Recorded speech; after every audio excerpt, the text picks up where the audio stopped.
All Hit Radio.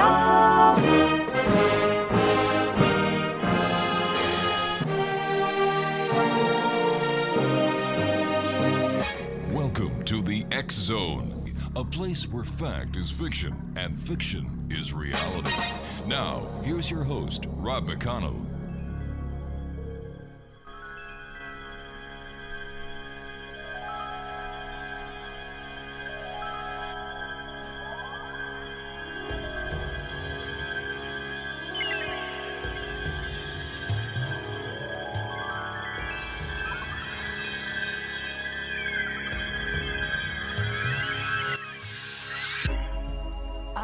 Just close my eyes again. Climbed aboard the dream, weave a chain. Driver, take away my worries of today and leave tomorrow behind. Oh, dream weaver, I believe you can get me through the night. And welcome back to the X Zone, hour 2 of tonight's show, and we're coming to you on your hometown radio, Classic 1220, streamed around the world on classic1220.ca. And I am Rob McConnell, and I'm with you Monday through Friday from 10 p.m. until midnight. Like I said, right here in the X Zone on your hometown radio, Classic 1220, and streamed on classic1220.ca. Dreams, everybody has them. What is a dream? How do we interpret the dreams that we have? How important are dreams to our sanity, our everyday life? Well, these are just some of the questions I'm going to be asking our guest this hour, Dr. Stephen Aizenstat, and we're going to be talking about dreams. And joining me now from California is Dr. Stephen. And Dr. Stephen, welcome to the X Zone. Well, it's a pleasure to be here with you. Yes, indeed. So tell us a little bit about yourself, Doctor. Well, I'm here in California, as you mentioned. Yep. I was the founder of the Pacifica Graduate Institute, which is a graduate school that specializes in depth psychology. And, you know, my interest in dreams happened really when I was younger, when I was a little boy, actually. And I started dreaming, and dreams found me. And, you know, then junior high school comes, and you forget about all that, and that's not really present. And there was nobody really to be present to talk with me or listen. Then things evolved, went to the university, met some people that were interested in dreams, and really started to take hold at that point in time. Then at Pacifica, I met wonderful people. I became close to Joseph Campbell. There was a woman named Marion Woodman, James Hillman, a number of people that were really in that imaginal field, working with dreams and imagination. Well, let's just have a very simple question. What is a dream? Isn't that the great question? I think it is. It is. And I particularly enjoy the opening lyrics, Dream Weaver. And what is a dream? A dream, in my experience, dreams originate from a place that is different than waking experience, right?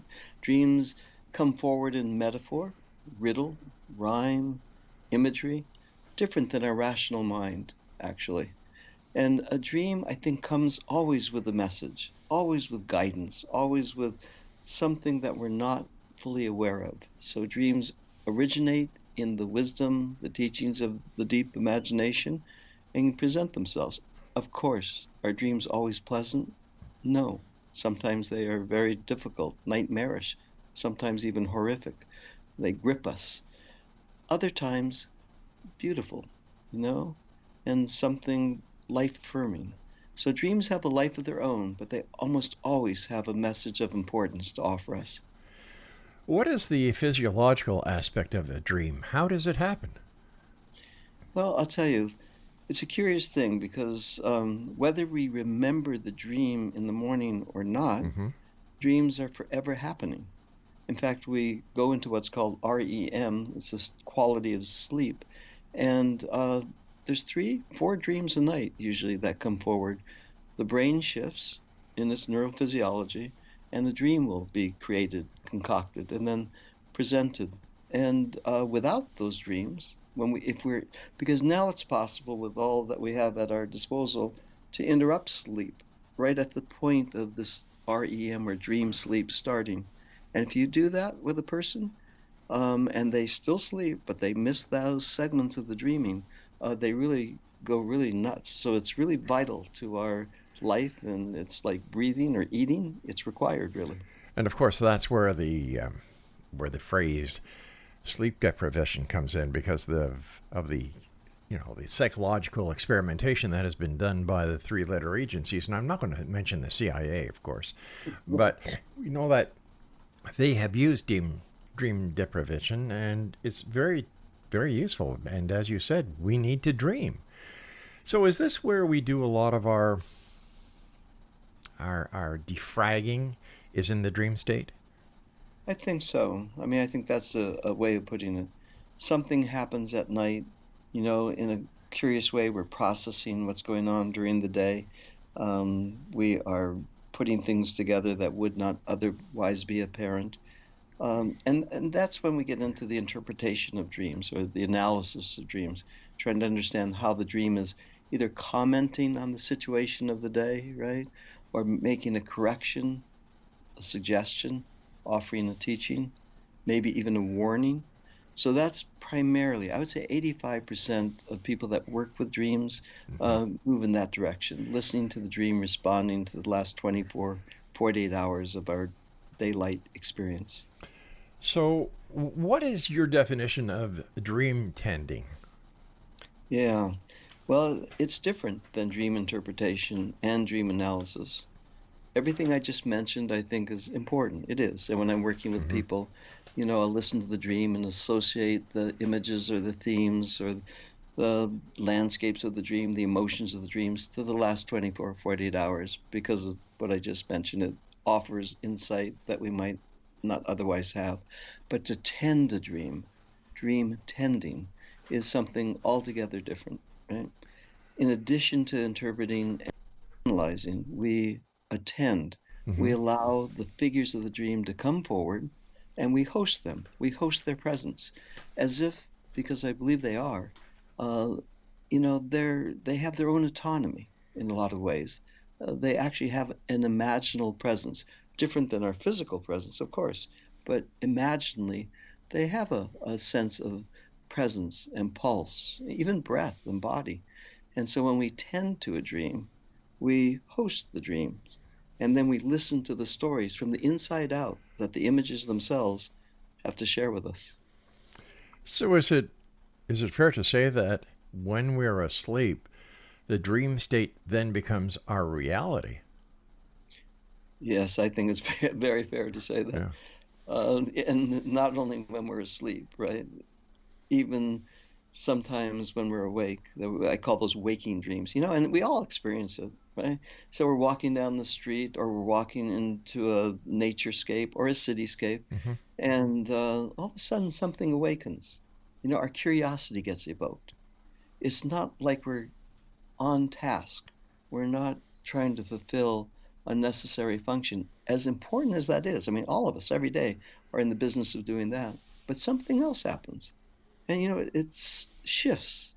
Our perception changes just a bit, as if we are in a dream state. And so I named those waking dreams. And it's really curious to be in that state of mind, that state of presence. Things change. Is daydreaming a waking dream? I think so. I think we are in a dream-like state. And I think it really is, it's an awakening of another quality of awareness, another way of seeing the world, being in the world. We're daydreaming. I know for many it's imagined as a distraction, or there's something frivolous about that, or it takes us away from the, the intentionality of our task or the day. But I think there's something more going on. When we're in a daydream, we are in truly another state of consciousness, and something is happening. And when we take the time to listen, to actually tend to what is coming forward, it's remarkable what occurs.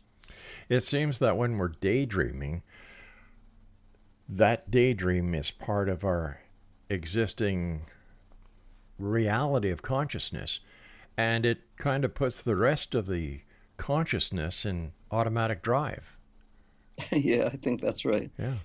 The rest of consciousness goes into an automatic drive, Hmm. and then something else becomes primary, right? There's a primary, the daydream itself, that quality of consciousness becomes primary, and the tasks of the day kind of are secondary, right? Important as Hmm. they are, but not really what's front and center. A lot of people say, let me sleep on the problem. And they wake up in the morning, and in the majority of times, the problem is solved. And they'll say, well, it came to me in a dream. Yeah. How do we explain that, doctor? Well, it's a great phrase, really. It's abundant, Hmm. that phrase, you know. I'm going to take my problem, I'm going to sleep on it and see what happens. And I wake up and there's some kind of solution. Or often there's not an apparent solution, but there's something that happened that is a commentary. I mean, often people will say, I woke up and I feel not only refreshed, but whatever I was worried about Hmm. seemed to get resolved in the dreaming, in the experiences of the night. Other times, people will have that same experience, sleep on a problem, wake up in the morning, and oh, I don't know what the heck happened. That was the weirdest dream. It was so bizarre. In fact, it was even scary or threatening at times. And yet, when we tend to the imagery, even though it's difficult sometimes and challenging, forever I found in myself personally, and the many, many people that I've worked with now over the decades, that there is something, a perspective, a message, a commentary that's coming forward from the dream time itself, from the deeper dimensions of our consciousness. Exonation, my guest this hour is Dr. Stephen Aizenstat. I hope I pronounced it well, doctor. And we're talking about dreams and dreamwork. If you'd like to find out more about the good doctor, visit his website at dreamtending.com. That's www.dreamtending.com. And we'll be back on the other side of this commercial break as the X Zone continues with yours truly, Rob McConnell, from our broadcast center and studios in St. Catharines, Ontario, Canada. And you're listening to us right here on your hometown radio, Classic 1220, and streaming around the world on classic1220.ca. Now, if you have a dream that has boggled your mind, a dream that you just haven't been able to forget, a dream that came true, or a prophetic dream, I'd like to hear from you. Send me an email, xzone at xzoneradiotv.com, or right here to the studio, xzone at classic1220.ca. And we'll be back on the other side of this short break, because dreams are the topic this hour here in the X Zone. So whatever you do, don't go away and don't fall asleep. But if you do, have a good dream. We'll be right back.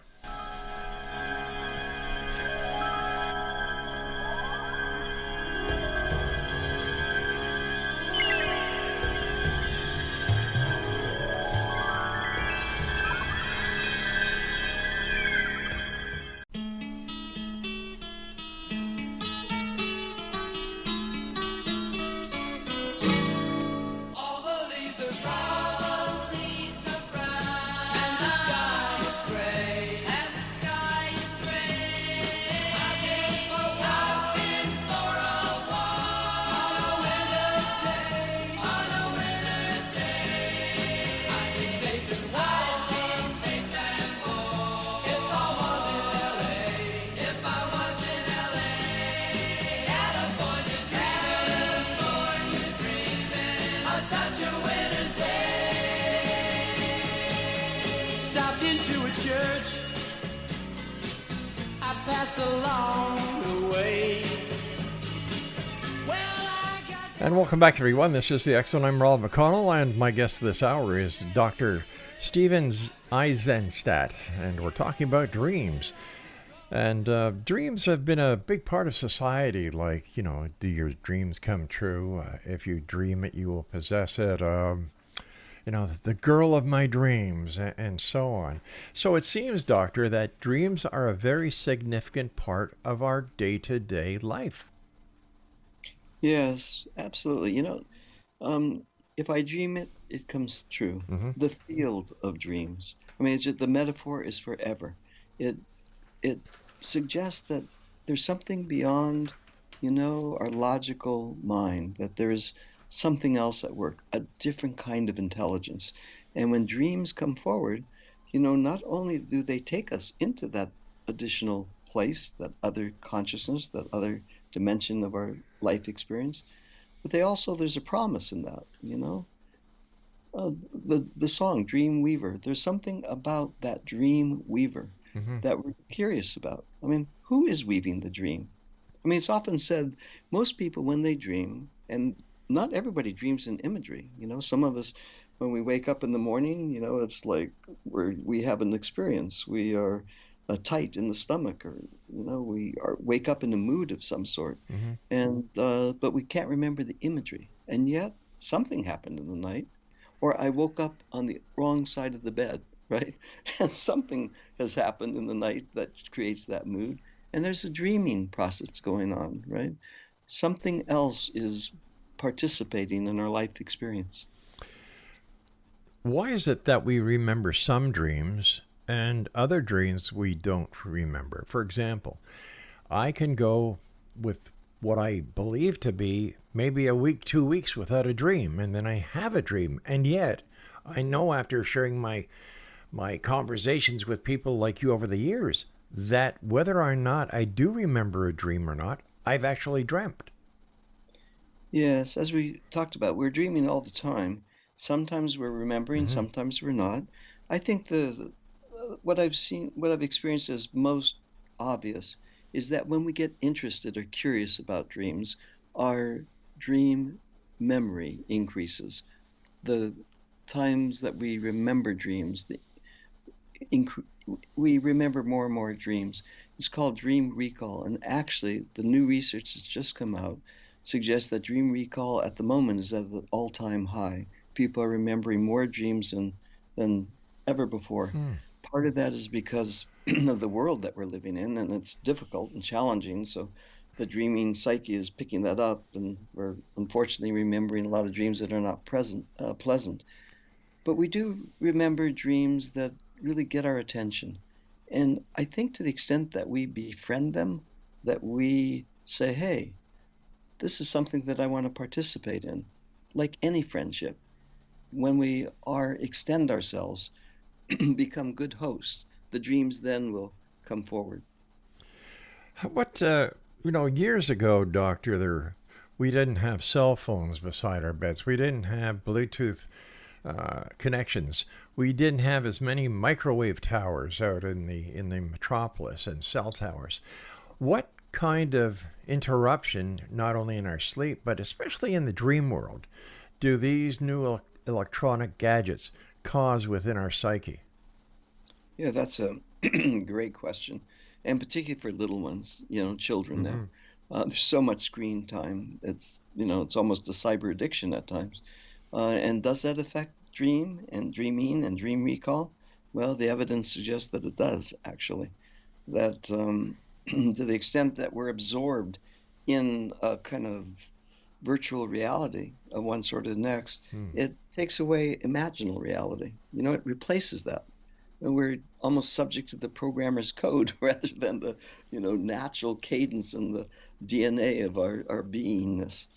Years ago, they used to talk about subliminal advertising on television. Look at, I believe that we are submitted to subliminal advertising every time we go on the web. Oh, yes, I think so. And interestingly, when I'm working with dreams now, when I'm tending to dreams, I have to be conscious, which wasn't the case 15, 20 years ago. What I'm saying is that now when I'm tending dreams, some dreams sustain their authenticity, are rooted in the organicity or the psyche, the natural psyche, right? Other dreams are programmed, not only in relation to, family scripts and other people's expectations, but Right. that subliminal programming that you're mentioning.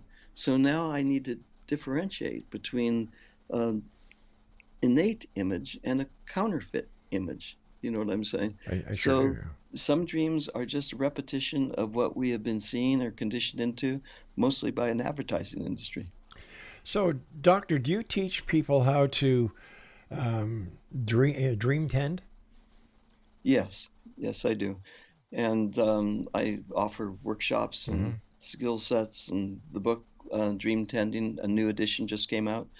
So I do offer people very particular skills and ways of tending to dreams, to host the dream, and to really, like we just said, differentiate what is not really fully authentic to the dream itself that does come forward, that has something to share. So useful for people, honestly. You know, the kind of instruction, the nature of the guidance that I mentioned earlier. Yes. So helpful. What is the dream paradigm? Well, the paradigm, I think, in the broadest sense, is a state of imagination. It is really the paradigm that I'm working from, at least, has to do with listening to the deep imagination expressing itself through images. Now, let me just take it out one step. All right. All right. So we are, and this will differentiate dream tending, this approach, from most other more traditional approaches. We'll listen to the psyche express itself. More often than not, we are connected with what's going on in our personal life, and how what's going on in our personal life is linked to our personal history, right? Of course, that's the place of what's called developmental psychology. We're all affected by what went on early in our life or over the last couple of decades. That's that part of it, and that's very real. The other is then, comes Carl Jung, Joseph Campbell, and the women and men that followed in that tradition, suggest in addition to that personal developmental psyche, there's something else. That was called collective. So there's a collective unconscious, very popular in the world of dreaming. In dream tending, we extend that because even the collective unconscious has to do with collective human experience for the most part. The stories, the mythic motifs, the archetypal interpretation, analysis of dreams. Dream tending takes it one more step and suggests, in addition to people dreaming, the creatures, the landscapes, even the buildings in the world, they too are dreaming. Oh, it's different than how people dream. Of course it is. But the buildings, the ocean, the spirit of a lake, there is something about the creatures, the landscapes, things of the world that are expressing themselves. And in the dream time, we can hear those voices as expressed through the imagery in dream. I can't say how important that is in my life experience. When I participate with the United Nations and with the Earth Charter International ecological sustainability, just on that level alone, to hear the creatures, the things, the oceans, the mountains, the cities of the world speak on behalf of themselves, to listen to those voices, so useful and practical, applied, right? Not just esoteric or metaphoric. When we're really looking at policy formation, when we're working with kind of eco-sustainability, we need to get more information that only the rational mind can provide. When we're listening to other species, how do we hear their voices? How do we include and let them participate? Doctor, I'll agree with you hands down that animals do dream. I know this for a fact. We have a little fur baby, and we know she dreams, just like our great-grandchildren, our grandchildren, and our children dream. But I'm having a hard time trying to imagine a building dreaming. Help me out here. I will. A landscape is easy, right? Because we have a sense of spirit of place. Yeah. We can feel the place itself. A building too, though, that is a stretch. That's harder to grasp, except for the fact that we've all heard that phrase, if walls could talk. Well, you could imagine that walls do talk, that How? they somehow hold the stories. Or we walk into a place and we feel it alive in a particular way. It's different than being alive like I am, like a person is, or Right. an animal is, or Okay. even the landscape. But there is something about certain places when we enter. When we enter a cathedral, there's something that happens, that opens. When we enter a building that has a certain kind of aura about it, we know, that there's something alive and offering a story. And two, when we enter a building that is, in disrepair, that is needing attention, we can feel its pain. If you have a moment, I can share a quick story about that. What I'd like to do is we have to take our next break at the bottom of the hour in about 1 minute and 30 seconds from now. But I certainly do want to come back and discuss this further. But like I said, animals, I agree 100%. Anything living, I agree 100%. But when it comes to a building, I just can't fathom that. Okay, after the break, we'll talk about that. All right, stand by, Dr. Exo Nation. Our guest this hour is Dr. Stephen Aizenstat. And his website is www.dreamtending.com. And we'll be back on the other side of this break. And during the break, send me an email. Can you believe or can you imagine a building having a dream? I don't know. That's just like saying a rock having a dream. And can it? Who knows? In today's world, with the research that is going on, anything is possible.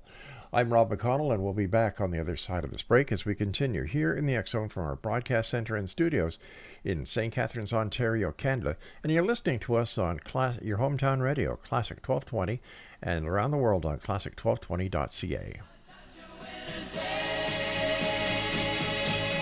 Stopped into a church, I passed along the way. The following is a Relmar McConnell Media Company presentation. I am your host, Brooke McGuire. In this presentation, I examine MJ12, the controversial conspiracy theory surrounding a secret government group. MJ12, also known as Majestic 12, is a secretive government committee that has captivated the imaginations of conspiracy theorists and UFO enthusiasts for decades. The alleged existence of MJ12 centers around claims of a covert group established in the United States after the Roswell UFO incident in 1947. This article explores the origins, evidence, and controversies surrounding the MJ12 conspiracy theory, providing a comprehensive analysis of its claims and implications. Origins and leaked documents. The MJ12 conspiracy theory gained prominence in the 1980s with the emergence of documents known as the Majestic 12 documents. These papers, purportedly leaked from government sources, detailed the establishment of a secret committee by an executive order from President Harry S. Truman. The documents outlined MJ12's mission to investigate and cover up evidence of extraterrestrial visitation and the recovery of crashed UFOs. Document authenticity and skepticism. The authenticity of the Majestic 12 documents remains a subject of intense debate. Skeptics argue that the papers are elaborate hoaxes, pointing to inconsistencies in formatting, language usage, and historical inaccuracies. Critics also highlight the lack of credible corroborating evidence and the absence of testimonies from credible government or intelligence officials. Various forensic examinations of the documents have yielded conflicting results, further fueling the skepticism surrounding their authenticity. Proponents and beliefs. Supporters of the MJ12 theory argue that the leaked documents provide compelling evidence of a government cover-up. They believe that MJ12 was responsible for handling crashed UFO recoveries, reverse engineering alien technology, and maintaining strict secrecy around extraterrestrial contact. Proponents highlight alleged insider testimonies and whistleblowers who claim to have knowledge of the committee's existence and activities. They contend that the secrecy surrounding MJ12 is necessary to prevent societal upheaval and to protect national security. Government involvement and conspiracy theories. The MJ12 theory intertwines with broader conspiracy narratives involving government secrecy and cover-ups. Some conspiracy theorists believe that MJ12 represents a shadow government or deep state that controls global affairs behind the scenes. Others link the alleged committee to secretive organizations like the Illuminati or claim that MJ12 operates outside the bounds of constitutional governance. Debunking and critical analysis. Critics and researchers have scrutinized the MJ12 theory, offering alternative explanations for the alleged evidence. Skeptics argue that the inconsistencies and lack of verifiable proof undermine the credibility of the claims. They point to more plausible explanations, such as misinterpretations, fabrications, and the influence of cultural beliefs and urban legends on the formation of collective memory. Impacts and cultural significance. The MJ12 conspiracy theory has had a significant impact on popular culture, inspiring numerous books, documentaries, and movies.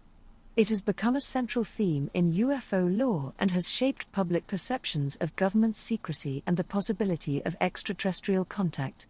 The theory has also sparked ongoing debates within the UFO research community, influencing discussions on disclosure, government transparency, and the search for truth regarding potential extraterrestrial phenomena. Conclusion. The MJ12 conspiracy theory continues to captivate the minds of individuals fascinated by government secrets and the possibility of extraterrestrial life. While proponents argue that the leaked documents offer compelling evidence, skeptics emphasize the lack of credible corroboration and point to inconsistencies that raise doubts about their authenticity. The ongoing debate surrounding MJ12 highlights the enduring allure of conspiracy theories and the human fascination with the unknown. As long as the mysteries surrounding MJ12 persist, discussions about government secrecy, extraterrestrial visitation, and the boundaries of human knowledge will undoubtedly continue.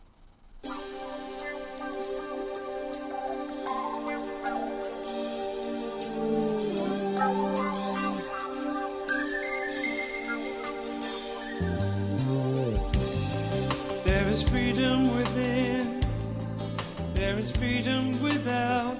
Try to catch the deluge in a paper cup. There's a battle ahead, many battles are lost, but you'll never see the end of the road while you're traveling with me.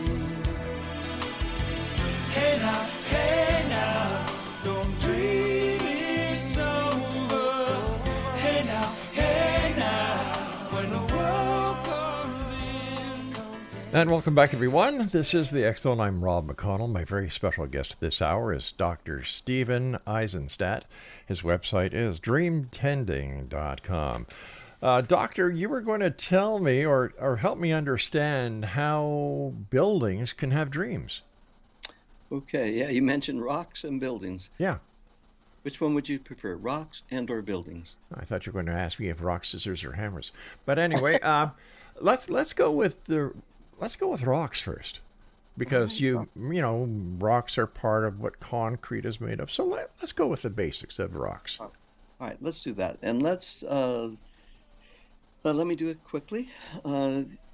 I'm 12 years old, right? And I live in California, and there is this beach. I live in the San Fernando Valley suburb of Los Angeles, and my parents would take us over the hill, and we would land at this place called Zuma Beach. Zuma Beach, amazing place. The big public parking lots, the lifeguard stands, the big signs, food here. The thing is about Zuma Beach is that it would be a big, sprawling public beach, big white sand, lots of people and families and kids and everybody. But there was a reef, and we were always told, please do not go on the other side of that reef. Do not cross over. That is not permitted. Well, you're 12, you're curious, the tide goes way out, it's a low tide. And of course I did what I was not supposed to do, crossed over, walked around, sat on some, in some tide pools, on some rocks in some tide pools, and just started to reflect. And always have had this experience of something more than what we visually can experience, right? There's something more at work. At that moment, a person behind me, I heard a voice from another place. And the voice said, Did you know that rocks can talk? I went, whoa, okay. I've always felt that way. I've thought that since I've been, even younger still, that rocks have a voice, that they can talk. But I never thought anybody else would say anything like that. I looked around, and it was like a deity. I mean, in other words, there was a 16, 17-year-old surfer, right? A guy. But when you're only 11, 12 years old and you look up and see that person, it is like something incredible. Rocks could talk, right? All right, I lose all account of time. And then I look out and notice the ocean is coming back. And if I don't get around that reef quickly, there's going to be a problem. I get up, run around that reef just in time, make it to the civilized side of the beach. And the first thing, of course, my mom sees me. Where have you been? And what am I going to say? I've been to the other side where rocks can talk. The ocean has a voice. Everything is alive. No, I don't say that. I just say, hey, I just was walking down the beach and back. All right, let's fast forward. Okay. I'm now in Australia, in Aboriginal land, right? In Arnhem Land, where very few have the privilege and the support to journey. And I talk with an elder. I'm just so fortunate to be able to talk story with this person. And I share a dream. I share a dream of a goanna lizard that happened. And he said, look, through translation, you have permission, go to a place in the landscape, a rock formation called goanna dreaming. So I did. Nobody was allowed. It was sacred Aboriginal land. Actually, I was stopped by a ranger who are very sympathetic to Aboriginal peoples.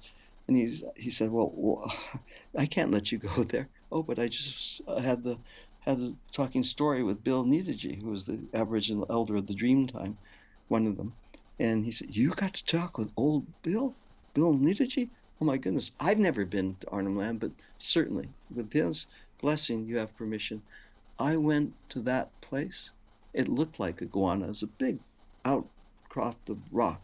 Mm-hmm. And I heard something, right? It was extraterrestrial in a way, speaking of that, right? It was really something different. It just pulsed through me. It wasn't even words. It was just a deep sense of being touched by the voices, the presence, the spirit of that rock, of that place. I thought nothing of it, honestly. I thought, okay, this is peculiar. And then I get to 5 years later, I'm invited to The Hague to present on behalf of the United States at a little conference, world leaders, all the names.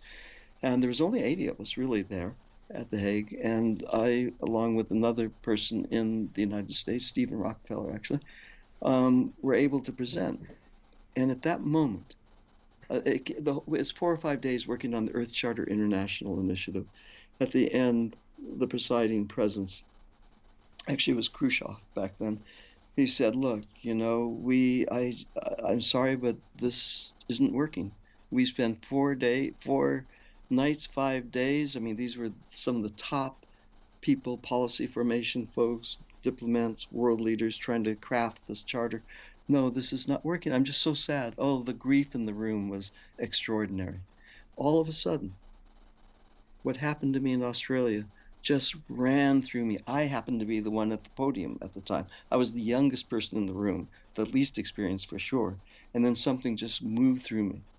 And I just offered. I said, look, perhaps we're asking the wrong question. We're asking the question, what can we do to save the planet? Maybe we turn that question around. What can the planet offer us in relation to saving the world? Right? And there was just a gasp in the room, and they looked at me from the podium. They said, yes, let's do that. We spent the next 4 years on behalf of that initiative collecting images from people that were walking the landscape and that were listening to the rocks that could talk, or the buildings that could talk, or the oceans and the streams and the mountains, and started to weave in some of those wisdom stories, some of those insights that were generated not from the human mind, but from the buildings, the walls, as we were talking about, particularly the rocks. I'll never forget that. If rocks could talk, right? And they do. And they present their language and their imagery, their messages in the symbols the images of the dream. Stand by. We've got to take our final break. And Exo Nation, if you'd like to find out more about Dr. Stephen's work, visit his website, dreamtending.com. We'll be back as we wrap up this hour and tonight's show here on the X Zone with yours truly, Rob McConnell, from our broadcast center and studios in St. Catharines, Ontario, Canada, on your hometown radio, Classic 1220, and streamed at classic1220.ca. Many battles are lost, but you never see the end of the road while you're traveling with me. Hey now, don't dream it's over. Hey now.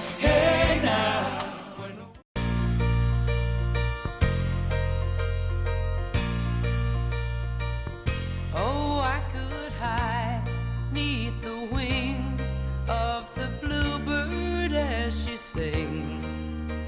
The 6 o'clock alarm would never ring, but it rings and we rise, wipe the sleep out of our eyes. Your shaven razor's cold and it stings. Cheer up, sleepy Jean. Oh, what can it mean to a daydream believer and a homecoming queen? Welcome back, everyone. Is it possible that rocks can talk? Is it possible that buildings can talk? Well, I'd still like to investigate this a little bit more with our guest this hour. I'm talking about Dr. Stephen Aizenstat. Sorry about that, Doctor. No, that's no problem. Yes. If I was to get a ticket for every time I mispronounced a name, boy, would I be out of a lot of money. But thank you very much for joining us tonight. Okay, so I'm still having a bit of a problem when you're talking about rocks talking. Now, I think it's more of a metaphorical example than a real example, because I've never talked to anybody, and I've done the show now for this is my 34th year, who said that rocks talk. Oh, yeah, but there's so many stories about rocks talking or buildings talking, having a voice, right? They're animated, they're part of literature, children's stories. It's not literal. Rocks can't talk like I can talk. They can't use words like we use words. Of course Right. not. But there is a spirit of place, and there is a sense of the sacred, or not even the sacred. Let's not even go there. There Okay. is a sense of, the things of the world, animate and inanimate, that have a psychic presence and express themselves, right? And there's a reason why peoples from the beginning have chosen certain places, certain canyons, certain mountains, certain desertscapes that feel resonant and deeply sacred. There's a reason for that, because there is a voice of another kind that is being expressed. If you like, I'll give you one quick example. There's a woman in where I live in California, Santa Barbara, big real estate area, right? So people are forever selling, buying homes, Yeah. and so on and so forth. This woman, forever, 5 years in a row, and continuing to this day, is one of the top real estate agents and nobody knows how she does it. I mean, how in the world does this woman forever sell these homes like she does?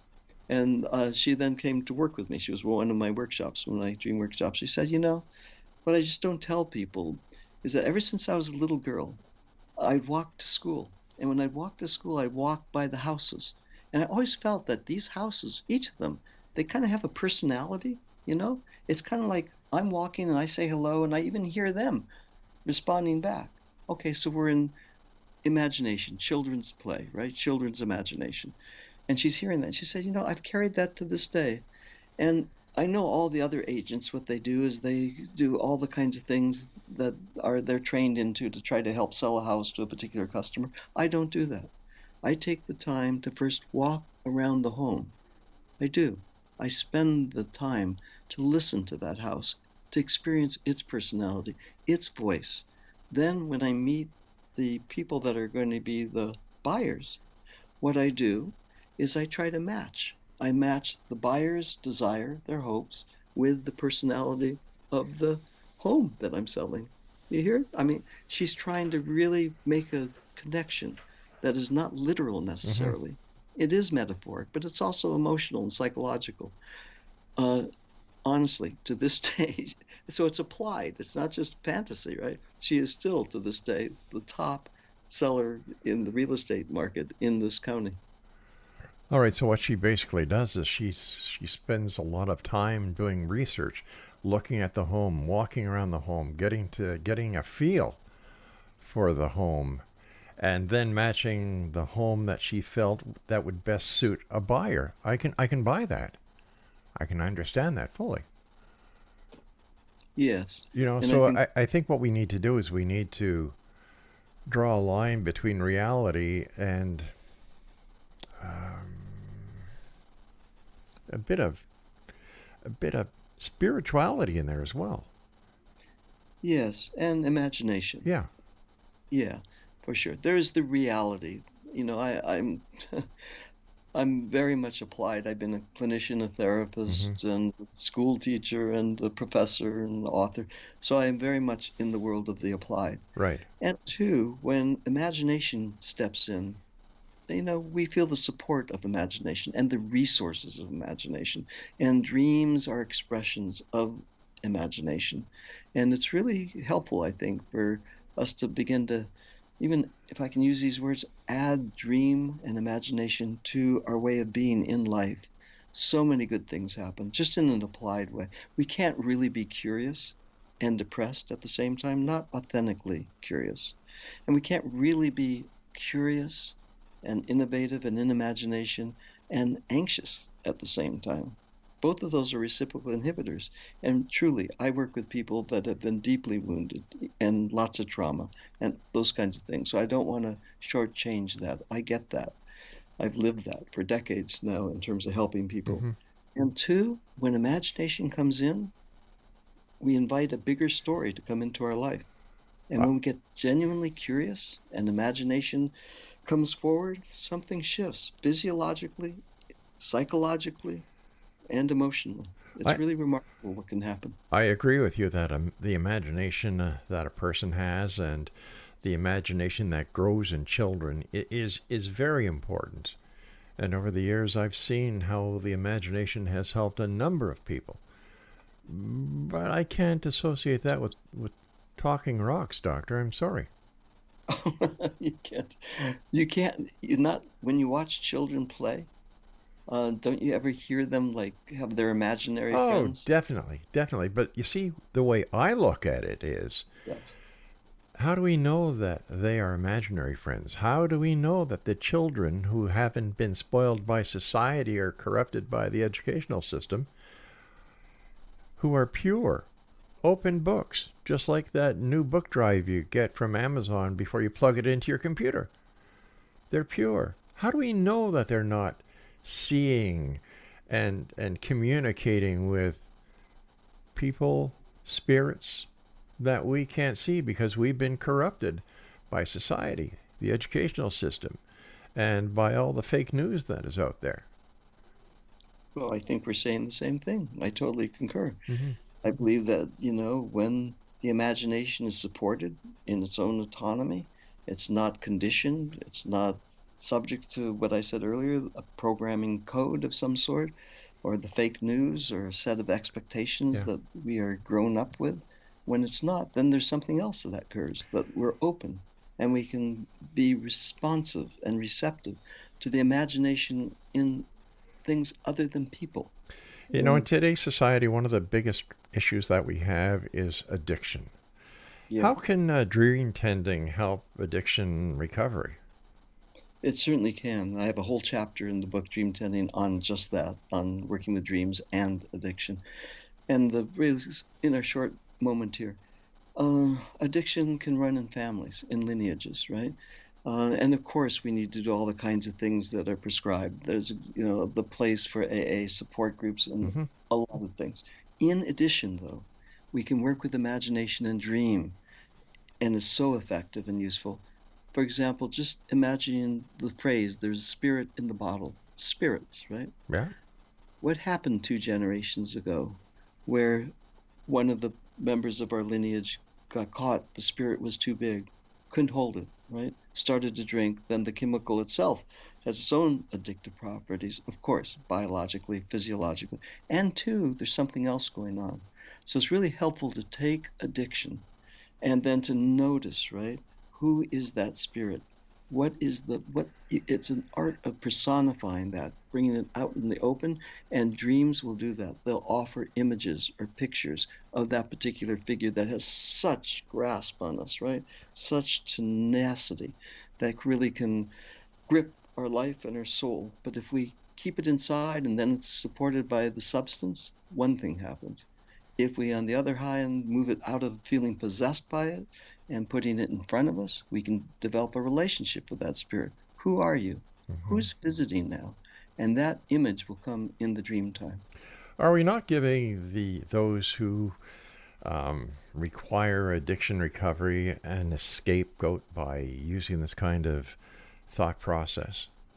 No, I don't think. I think that in the recovery programs themselves, mm-hmm. they go there as well, right? There's a belief in the 12 steps. You're going to believe in something in addition to your own presence. It's too much for the ego alone to do it. You need group support, and you need a transcendent or a spiritual support. You need something in addition that can really be present for you in order to deal with the tenacity of that addictive process. You know, it's amazing to think that one person gets into this addiction hole, and that's just one person, yet it takes so many people as well as so many resources to get them on the road to recovery. Yeah, it's true. But here I'll say something on the edge again, but we are in the zone, right? Yes, we are, sir. Okay, so yes, it takes community. It takes expertise. It takes formulation, in other words, the program itself, mm-hmm. and it takes a full-on community of support to really help, and a sponsor, to really help a person navigate through that.